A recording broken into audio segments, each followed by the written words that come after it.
making a disclaimer in the press and saying that the news that was spread that we had put influence on ODIHR to remove names from their interim reports is totally false.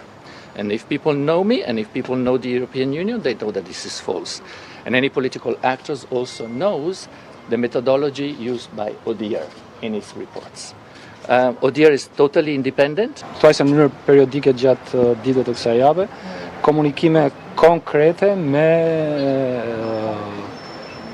SPAK për problematikat të ndryshme të procesit zgjedhor, për denoncime të bëra në këtë strukturë, po dhe për informacione të cilat kanë ardhur në Komisionin Qendror të Zgjedhjeve.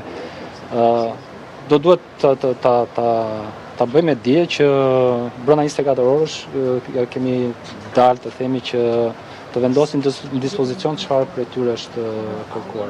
Si raporti para pragës së ODIHR-it të përzgjedhjeve e 11 majit në gjykimin tuaj dhe në atë se çfarë ju keni parë, a është një refleksion i situatës politike dhe gjithë atmosferës zgjedhore faktike?